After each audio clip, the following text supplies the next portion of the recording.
do the next work of Henry fielding. तो already हमने 2 novels हैं हेनरी फील्डिंग के, वो डिटेल में डिस्कस किए हैं। सो नेक्स्ट उसका वर्क है, this is also very very important for exam point of view, the history of Tom जोम, मतलब टॉम जोम, और जिसका सबटाइटल है द हिस्ट्री ऑफ टॉम जोम फाउंडलिंग।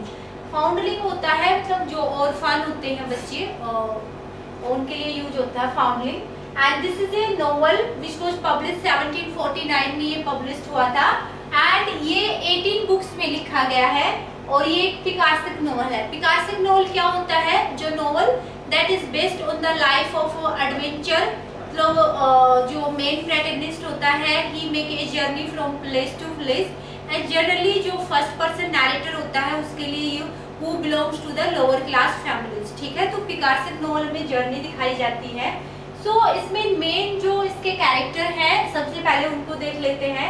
स्क्वायर ओलवर्दी है, ही is the owner of the house, ठीक है। एंड टॉम जोन है, वो एक ऑर्फन है जिसको स्क्वायर ओलवर्दी है वो अडॉप्ट करते हैं and brought up as his own child, खुद के बच्चों की तरह उसको मतलब अडॉप्ट करके उनका पालन पोषण करते हैं। सोफिया वेस्टन है, she is the beloved of Tom Jones की बिलव्ड है ये। मास्टर बिलफिल है, she he is the nephew of Allworthy, ठीक है। मतलब इसकी सिस्टर है मिस्टर ओलवर्दी की, ये जो सिस्टर है ब्रिजिट बिलफिल, इसका ये सन है मास्टर बिलफिल। तो ये मेनली एंटागनिस्ट है स्टोरी में, okay. And Molly Seagrim is एक प्रोस्टिट्यूट होती है who meet Tom first time, who try to seduce him, ठीक है। तो ये मेन कैरेक्टर्स थे। अब स्टोरी कहाँ से शुरू होती है? स्क्वायर ओलवर्दी है, he went a business trip and there he found a baby on his room. मतलब एक बेबी होता है जो उनके रूम में उनके बेड पे ऑलरेडी लेटा हुआ होता है। He find a baby and he take a baby. He try to know the parents of the baby. Okay? तो फाइंड आउट करते हैं कि इनके पेरेंट्स कौन है। तो बहुत सारे ऐसे पर्सन होते हैं जिन पे उनका डाउट जाता है, जिनको वो मतलब निकाल भी देते हैं काम से उस जगह से, लेकिन बाद में पता चलता है कि वो उसके रियल पेरेंट्स नहीं थे। तो ओलवर्दी है, ओलवर्दी मिस्टर स्क्वायर ओलवर्दी है, he take the baby and he brought up at his own child, उसको घर ले आते हैं और अपने खुद के बच्चों की तरह टॉम जोम का पालन पोषण करते हैं। तो दूसरी तरफ इसकी जो सिस्टर है ब्रिजिट बिलफिल, उसका after the death of her husband she is also living at the house of their brother. जब स्क्वायर ओलवर्दी के घर में रहती है with his son master Blifil. Now master Blifil और टॉम जोन है, they are grow with you know each others, मतलब same age के होते हैं। बट मास्टर बिलफिल है और वो काफी जेलस होता है टॉम जोन से, क्योंकि टॉम जोन है वो काफी एक्टिव और मतलब काफी गुड पर्सन होता है, और टॉम जो मास्टर बिलफिल है उससे काफी जलता है, मतलब जेलस है। वो इस स्टोरी में एंटागनिस्ट का रोल प्ले करता है। तो टॉम जोन है, he falls in love with Sophia Western, जो उसकी नेबर की एक गर्ल्स होती है Sophia Western. They both love to each other, दोनों प्यार करते हैं।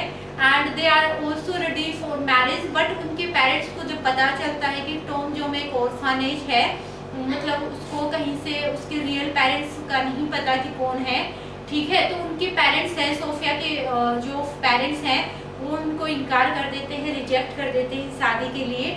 And they accept master Blifil, और टॉम जोन की जगह मास्टर बिलफिल को उसको शादी के लिए एक्सेप्ट कर लेते हैं कि सोफिया वेस्टर्न है वो मास्टर बिलफिल से शादी करेगी। बट सोफिया है वो मास्टर बिलफिल को बिल्कुल पसंद नहीं करती and she hates him, okay. Now later master Blifil है, he try to you know blame Tom Jones in the eyes of Squire Allworthy. Squire Allworthy के सामने उसको ब्लेम करते हैं कि इसने चोरी की है, उस पर गलत इल्जाम लगाते हैं। तो स्क्वायर ओलवर्दी है वो इसको टॉम जोन को एक बार घर से निकाल देते हैं। बट बाद में जब सब कुछ क्लियर होता है और उसको पता चलता है कि जो स्क्वायर ओलवर्दी है, जो टॉम जॉन है, ही वाज इनोसेंट, उसका कोई मतलब गलती नहीं थी। एंड लेटर ये पता चलता है कि टॉम जॉन की जो रियल मदर है वो ब्रिजिट बिलफिल है, मतलब ये भी उसी का नेफ्यू स्क्वायर ओलवर्दी का, और ये स्टेप ब्रदर है मास्टर बिलफिल का।